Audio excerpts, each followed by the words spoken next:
ಎಲ್ಲರಿಗೂ ನಮಸ್ಕಾರ. ನಮ್ಮ ಬಾನುಲಿ ಕೇಳುಗರೆಲ್ಲರಿಗೂ ವಚನ ವಿಹಾರ ಕಾರ್ಯಕ್ರಮಕ್ಕೆ ಪ್ರೀತಿಯ ಸ್ವಾಗತ. ನೀವು ಕೇಳ್ತಾ ಇರೋದು ರೇಡಿಯೋ ಶಿವಮೊಗ್ಗ 90.8 FM ಸಮುದಾಯ ಬಾನುಲಿ, ಭರವಸೆಗಾಗಿ ಭವಿಷ್ಯಕ್ಕಾಗಿ ನಮ್ಮ ಬಾನುಲಿ. ಇದು ವಚನ ವಿಹಾರ ಕಾರ್ಯಕ್ರಮ. ನಾನು ಪವಿತ್ರ ದಿನೇಶ್. ಸ್ನೇಹಿತರೆ, ನಮ್ಮ ವಚನ ವಿಹಾರ ಕಾರ್ಯಕ್ರಮದಲ್ಲಿ ತಿಪ್ಟೂರಿನ ಶರಣ ಸಾಹಿತ್ಯ ಪರಿಷತ್ತಿನ ಅಧ್ಯಕ್ಷರಾದಂತಹ KM ಪರಮೇಶ್ವರಯ್ಯ ಸರ್ ಅವರು ವಚನಗಳಲ್ಲಿ ಅಷ್ಟಾವರಣಗಳ ಕುರಿತು ಮಾಹಿತಿಯನ್ನು ಹೇಳಿದ್ರು. ಅದರಲ್ಲಿ ಬರುವಂತಹ ಗುರು ಲಿಂಗದ ಬಗ್ಗೆ ಮಾಹಿತಿಯನ್ನು ಹೇಳಿದ್ರು. ಇವತ್ತು ಅಷ್ಟಾವರಣಗಳಲ್ಲಿ ಬರುವಂತಹ ಮೂರನೆಯದಾದಂತಹ ಜಂಗಮ ತತ್ವದ ಕುರಿತಾಗಿ ಒಂದಷ್ಟು ಮಾಹಿತಿಯನ್ನ ನಮ್ಮ ಕೇಳುಗರಿಗೆ ತಿಳಿಸ್ಕೊಡ್ತಾ ಇದ್ದಾರೆ. ಕೇಳೋಣ ಬನ್ನಿ. ಸರ್ ನಮಸ್ತೆ, ಕಾರ್ಯಕ್ರಮಕ್ಕೆ ಸ್ವಾಗತ. ಸರ್, ಇದುವರೆಗೆ ಅಷ್ಟಾವರಣಗಳೆಂದ್ರೇನು, ಅಷ್ಟಾವರಣದಲ್ಲಿ ಬರುವಂತಹ ಗುರು ಲಿಂಗದ ಬಗ್ಗೆ ಸಾಕಷ್ಟು ವಿಚಾರಗಳನ್ನ ತಿಳಿಸಿದ್ರಿ ಹಿಂದಿನ ಸಂಚಿಕೆಯಲ್ಲಿ. ಇವತ್ತು ಮೂರನೇ ತತ್ವವಾದಂತಹ ಜಂಗಮ ತತ್ವದ ಬಗ್ಗೆ ಒಂದಷ್ಟು ಮಾಹಿತಿಯನ್ನು ಹೇಳ್ಬೋದಾ ಸರ್? ಶರಣರ ರಕ್ಷಾ ಕವಚಗಳೆಂದೇ ಬಿಂಬಿತವಾಗಿರ್ತಕ್ಕಂತಹ ಗುರು ಮತ್ತು ಲಿಂಗದ ಬಗ್ಗೆ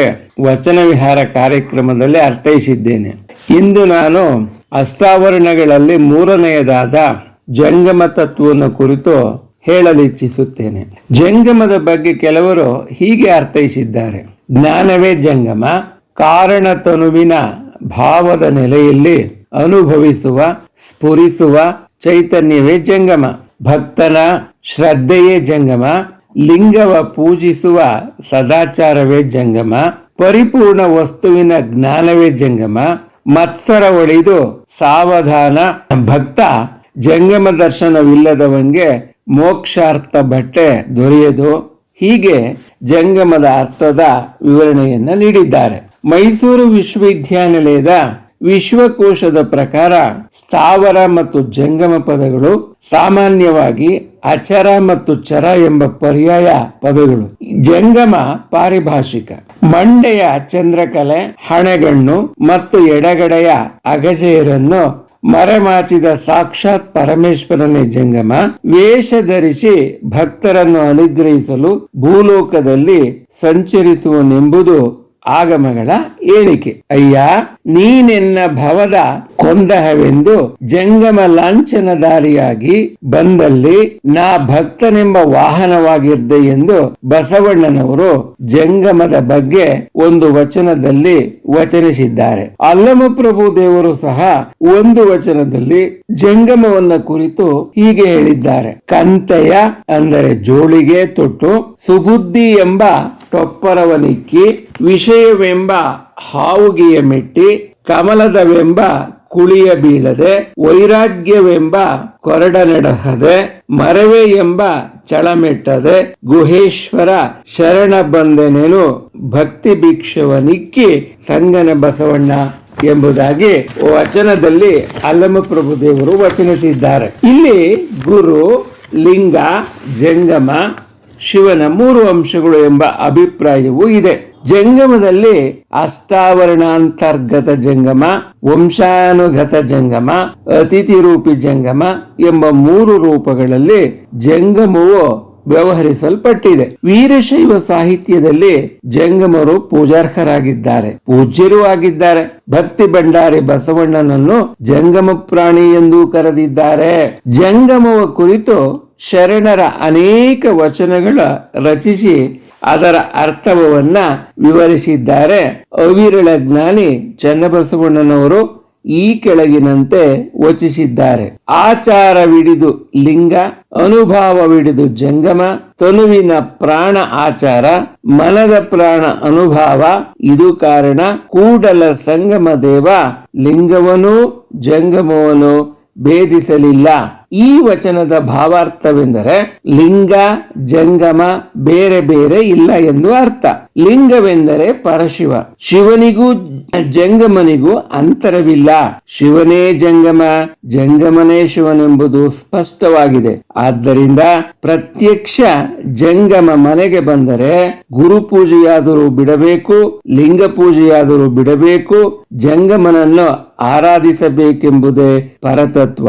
ಅಷ್ಟಾವರಣಗಳಲ್ಲಿ ಬರುವಂತಹ ಜಂಗಮ ತತ್ವದ ಕುರಿತಾಗಿ ಅಲ್ಲಮಪ್ರಭುವಿನ ವಚನದಲ್ಲಿರುವಂತಹ ವಿಚಾರಧಾರೆಯ ಕುರಿತು KM ಪರಮೇಶ್ವರಯ್ಯ ಸರ್ ಅವರು ಮಾಹಿತಿಯನ್ನ ಹೇಳ್ತಾ ಇದ್ರು. ಜಂಗಮ ತತ್ವದ ಕುರಿತಾಗಿ ಅಲ್ಲಮಪ್ರಭು ಅವರು ತಮ್ಮ ದೃಷ್ಟಿಕೋನದಲ್ಲಿ ಹೇಗೆಲ್ಲ ಹೇಳಿದ್ದಾರೆ ಎಂಬ ವಿಚಾರವನ್ನ ಹೇಳ್ತಾ ಇದ್ರು. ನಂತರದಲ್ಲಿ ಕೂಡ ಇನ್ನಷ್ಟು ಮಾಹಿತಿಯನ್ನ ಜಂಗಮ ತತ್ವದ ಕುರಿತು ಹೇಳ್ತಾರೆ, ಕೇಳೋಣ.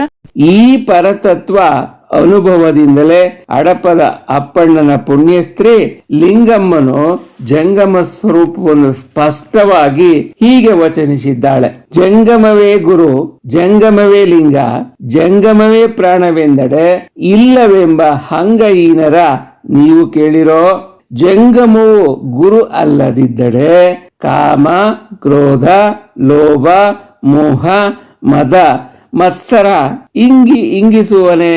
ಜಂಗಮವು ಲಿಂಗವಲ್ಲದಿದ್ದಡೆ ಪ್ರಾಣಲಿಂಗವ ತೋರುವನೆ. ಜಂಗಮವು ಪ್ರಾಣವಲ್ಲದಿದ್ದಡೆ ಪ್ರಾಣಕ್ಕೆ ಪ್ರಸಾದವ ಮಾಡುವನೆ. ಇದು ಕಂಡು ಕಾಣನೆಂಬ ಭಂಗಿತರ ನುಡಿಯ ಮೆಚ್ಚರು ನಮ್ಮ ಅಪ್ಪಣ್ಣ ಪ್ರಿಯ ಚನ್ನಬಸವಣ್ಣ ಎಂದಿದ್ದಾಳೆ. ಜಂಗಮತ್ವದ ಈ ಎಲ್ಲ ನಿಜ ಸ್ಥಿತಿಯನ್ನು ಅರಿತು ಅದರಂತೆ ನುಡಿಯುವ ಅಜ್ಞರನ್ನು, ನಡೆಯುವ ಅವಿವೇಕಿಗಳನ್ನು ಆ ದೇವ ಪರಶಿವ ಮೆಚ್ಚಲಾರ. ಅಂದರೆ ಅಂತವರಿಗೆ ಎಂದಿಗೂ ನಿಜದ ಅರಿವು ಆಗುವುದಿಲ್ಲ. ಆತ ಹರರೂಪಿಯಾಗುವುದಿಲ್ಲ. ಬಹುರೂಪಿ ಚೌಡಯ್ಯನವರು ತಮ್ಮ ಒಂದು ವಚನದಲ್ಲಿ ಜಂಗಮದ ಮಹತ್ವವನ್ನ ಹೀಗೆ ಹೇಳಿದ್ದಾರೆ. ಜಂಗಮದನುವ ನರಿಯದಿರ್ದೊಡೆ ಲಿಂಗತನು ತನಗೆಲ್ಲಿಯದೋ. ಲಿಂಗ ಒಪ್ಪ ಸಜ್ಜೆಯಲ್ಲಿ ಜಂಗಮ, ಜಂಗಮದ ಪ್ರಾಣವೆಲ್ಲ ಲಿಂಗವು. ರೇಕಣ್ಣ ಪ್ರಿಯ ನಾಗಿನಾಥ ಜಂಗಮದ ಕಾಯವ ತೊಟ್ಟು ಸುಳಿವನಾಗಿರಲು. ಶ್ರೀಯೋಗಿ ಸಿದ್ದರಾಮೇಶ್ವರರು ಕೂಡ ಜಂಗಮದ ಬಗ್ಗೆ ತಮ್ಮ ಒಂದು ವಚನದಲ್ಲಿ ಹೀಗೆ ಹೇಳಿದ್ದಾರೆ. ಸಕ್ಕರೆಯು ಆಕಾರ, ರುಚಿಯು ನಿರಾಕಾರ, ಲಿಂಗವಾಕಾರ, ಜಂಗಮ ನಿರಾಕಾರ. ಬೆಣ್ಣೆ ಆಕಾರ, ಘೃತ ನಿರಾಕಾರ. ಆಕಾರ ಬಿಟ್ಟು ನಿರಾಕಾರವಿಲ್ಲ, ನಿರಾಕಾರ ಬಿಟ್ಟು ಆಕಾರವಿಲ್ಲ. ಲಿಂಗ ಜಂಗಮವೆಂಬ ಉಭಯ ಶಬ್ದ ಒಂದೇ ನೋಡ ಕಪಿಲ ಸಿದ್ಧ ಮಲ್ಲಿಕಾರ್ಜುನ ಎಂದಿದ್ದಾರೆ. ಹೀಗೆ ಆಕಾರ ಬಿಟ್ಟು ನಿರಾಕಾರವಿಲ್ಲ, ನಿರಾಕಾರ ಬಿಟ್ಟು ಆಕಾರವಿಲ್ಲ, ಒಂದಕ್ಕೊಂದು ಅವಿಭಾಜ್ಯ ಸಂಬಂಧ ಉಂಟು. ಆದ್ದರಿಂದ ಲಿಂಗ ಜಂಗಮವೆಂಬ ಎರಡೂ ಸ್ಥಿತಿಗಳು ಒಂದೇ ಆಗಿವೆ. ಜಂಗಮನಲ್ಲಿ ಲಿಂಗ ಅಡಕವಾಗಿದೆ. ಇಲ್ಲಿ ಜಂಗಮವೆಂದರೆ ವ್ಯಕ್ತಿಯಲ್ಲ, ಪರಿಪೂರ್ಣ ನಿತ್ಯ ಜ್ಞಾನ. ಜ್ಞಾನ ವಸ್ತುವಲ್ಲದ್ದರಿಂದ ನಿರಾಕಾರವಾದುದು. ಈ ನಿರಾಕಾರ ಪರಶಿವನೇ ಜಂಗಮನ ಸಾಕಾರ ರೂಪದಲ್ಲಿ ಸಂಚರಿಸಿ ಜಗದ ಉದ್ಧಾರ ಮಾಡುವನು. ಜಂಗಮ ತತ್ವದ ಕುರಿತಾಗಿ ಹಡಪದ ಲಿಂಗಮ್ಮ, ಬಹುರೂಪಿ ಚೌಡಯ್ಯ ಹಾಗೂ ಸಿದ್ದರಾಮೇಶ್ವರರು ಎಲ್ಲರೂ ಕೂಡ ಜಂಗಮ ತತ್ವದ ಕುರಿತಾಗಿ ಹೇಳಿರುವಂತಹ ವಿಚಾರಧಾರೆಗಳ ಕುರಿತು ಪರಮೇಶ್ವರಯ್ಯ ಸರೂರು ಅದನ್ನು ವಿವರಿಸಿದ್ರು. ನಂತರದಲ್ಲಿ ಕೂಡ ಜಂಗಮ ತತ್ವದ ಬಗ್ಗೆ ಇನ್ನಷ್ಟು ಮಾಹಿತಿಯನ್ನು ಹೇಳ್ತಾರೆ, ಕೇಳೋಣ. ಮತ್ತೆ ಕೆಲವರ ಪ್ರಕಾರ ಯಾವುದಕ್ಕೆ ಚೈತನ್ಯ ಅಥವಾ ಚಲನೆ ಇದೆಯೋ ಅದೇ ಜಂಗಮ ಎನ್ನುವರು. ಜಂಗಮವೆಂದರೆ ವ್ಯಕ್ತಿಯೂ ಅಲ್ಲ, ಜಾತಿಯೂ ಅಲ್ಲ, ಸಮೂಹವೂ ಅಲ್ಲ, ಪಂಗಡವೂ ಅಲ್ಲ. ಅದೊಂದು ಅನಂತ ಮತ್ತು ನಿರಂತರ ಚಲನಶೀಲ ಚೈತನ್ಯ ಮತ್ತು ಅರಿವಿನ ತತ್ವ. ಅರಿವಿನ ಚೈತನ್ಯವ ಒಳಗೊಂಡ ಇಡೀ ಸಮಷ್ಟಿ. ಸಮಾಜಮುಖಿಯಾದ ಯಾವುದೇ ಚೈತನ್ಯ ಜಂಗಮ. ಉದಾಹರಣೆಗೆ ಮರ ಹಣ್ಣು ಕೊಡುತ್ತದೆ, ಆಕಳು ಹಾಲು ಕೊಡುತ್ತದೆ. ಇದರಲ್ಲಿ ನಿಸ್ವಾರ್ಥ ತುಂಬಿದ ದಾಸೋಹ ಇದೆ. ಶೇಷವನ್ನು ಇಟ್ಟುಕೊಂಡು ವಿಶೇಷವನ್ನು ಸಮಾಜಕ್ಕೆ ನೀಡುವುದೇ ಜಂಗಮ. ಅಂತರಂಗದಲ್ಲಿ ಬೆಳಕನ್ನು ಕಾಣಲು ಲಿಂಗ ಬೇಕು. ಹಾಗೆಯೇ ಬಹಿರಂಗದಲ್ಲಿ ಸಮಾಜದಲ್ಲಿ ಬೆರೆತು ಒಳ ಹೊರಗಿನ ಬದುಕನ್ನು ಕಾಣಲು ಜಂಗಮ ದಾಸೋಹ ಬೇಕು. ಅದು ಗುರುವಿನ ರೂಪದಲ್ಲಿರಬಹುದು, ಗುರುಕೃಪೆಯಾಗಿರಬಹುದು, ಅಂತರಂಗದ ಅರಿವು ಇರಬಹುದು. ಅಂದರೆ ನಿರಂತರ ಪ್ರವಾಹದಂತೆ ಪ್ರತಿದಿನ ಹೊಸದನ್ನು ನೀಡುವ ಮತ್ತು ಅದರ ಮೂಲಕ ಜ್ಞಾನ ಕಳೆಯುವ ತತ್ವವೇ ಜಂಗಮ ತತ್ವ. ಜಂಗಮನು ಜ್ಞಾನಮೂರ್ತಿ, ಅನುಭವ ಜ್ಞಾನ ಪಡೆದವನು, ಭಕ್ತನನ್ನು ಭವಸಾಗರದಿಂದ ದಾಟಿಸುವವನು, ಗಮ್ಯಸ್ಥಾನಕ್ಕೆ ಕೊಂಡೊಯ್ಯುವವ ಇತ್ಯಾದಿ ಜಂಗಮದ ಬಗ್ಗೆ ಹೇಳಬಹುದು. ಚೌಡಯ್ಯನವರು ತಮ್ಮ ಒಂದು ವಚನದಲ್ಲಿ ಜಂಗಮದ ನಿರೂಪಣೆಯನ್ನ ಈ ರೀತಿ ಮಾಡಿದ್ದಾರೆ. ಪೃಥ್ವಿ ಶುದ್ಧವೆಂಬನೆ ಪೃಥ್ವಿ ಶುದ್ಧವಲ್ಲ, ಜಲ ಶುದ್ಧವೆಂಬನೆ ಜಲ ಶುದ್ಧವಲ್ಲ, ಅಗ್ನಿ ಶುದ್ಧವೆಂಬನೆ ಅಗ್ನಿ ಶುದ್ಧವಲ್ಲ, ವಾಯು ಶುದ್ಧವೆಂಬನೆ ವಾಯು ಶುದ್ಧವಲ್ಲ, ಆಕಾರ ಶುದ್ಧವೆಂಬನೆ ಆಕಾಶ ಶುದ್ಧವಲ್ಲ. ಗುರು ನೀ ಕೇಳಯ್ಯ ಹುಸಿ ನುಸುಳ ಕಳೆದು ಜ್ಞಾನವೆಂಬ ಬೆಳಗ ಸಾಧಿಸಬಲ್ಲಡೆ. ಇದೊಂದೇ ಶುದ್ಧನೆಂದ ನಂಬಿಗ ಚೌಡಯ್ಯ.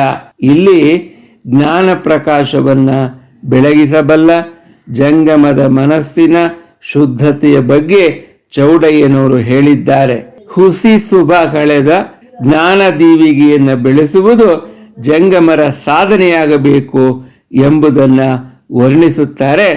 ಹೀಗೆ ಅಷ್ಟಾವರಣಗಳಲ್ಲಿ ಮೂರನೆಯ ತತ್ವವಾದ ಜಂಗಮದ ಬಗ್ಗೆ ಅನೇಕ ಜ್ಞಾನಿಗಳು ತಮ್ಮದೇ ಆದ ರೀತಿಯಲ್ಲಿ ವಿವರಣೆಯನ್ನು ಕೊಟ್ಟಿದ್ದಾರೆ. ಇಷ್ಟನ್ನು ಹೇಳಲಿಕ್ಕೆ ನನಗೆ ಅವಕಾಶ ಮಾಡಿಕೊಟ್ಟಂತಹ ರೇಡಿಯೋ ಶಿವಮೊಗ್ಗದ ನಿರ್ದೇಶಕರಿಗೆ ಹಾಗೆಯೇ ನಿರೂಪಕಿಗೆ ಮತ್ತು ನನ್ನ ಮಾತುಗಳನ್ನು ಆಲಿಸ್ತಾ ಇರತಕ್ಕಂತಹ ಎಲ್ಲ ಶ್ರೋತೃ ಬಾಂಧವರಿಗೆ ವಂದಿಸಿ ನನ್ನ ನುಡಿ ಮಾತುಗಳನ್ನು ಮುಕ್ತಾಯ ಮಾಡ್ತಿದ್ದೇನೆ. ಜೈ ಹಿಂದ್, ಜೈ ಕರ್ನಾಟಕ, ಜೈ ಬಸವೇಶ. ನಿಮಗೂ ಸಹ ಧನ್ಯವಾದಗಳು ಸರ್. ವಚನ ಸಾಹಿತ್ಯದಲ್ಲಿ ಬರುವಂತಹ ಅಷ್ಟಾವರಣಗಳಲ್ಲಿ ಮೂರನೇ ತತ್ವವಾದಂತಹ ಜಂಗಮ ತತ್ವದ ಕುರಿತಾಗಿ ನಮ್ಮ ಶಿವಶರಣರು ಹೇಳಿರುವಂತಹ ಸಾಕಷ್ಟು ವಿಚಾರಧಾರೆಗಳನ್ನ ನಮ್ಮ ಕೇಳುಗರಿಗೆ ತಿಳಿಸ್ಕೊಟ್ಟಿದ್ದೀರಾ. ನಿಮ್ಗೆ ನಮ್ಮ ರೇಡಿಯೋ ಶಿವಮೊಗ್ಗದ ಪರವಾಗಿ ಧನ್ಯವಾದಗಳನ್ನ ಹೇಳ್ತಾ, ಕೇಳಿದ್ರಲ್ಲ ಸ್ನೇಹಿತರೆ, ನಮ್ಮ ಇವತ್ತಿನ ವಚನ ವಿಹಾರ ಕಾರ್ಯಕ್ರಮದಲ್ಲಿ ತಿಪ್ಟೂರಿನ ಶರಣ ಸಾಹಿತ್ಯ ಪರಿಷತ್ತಿನ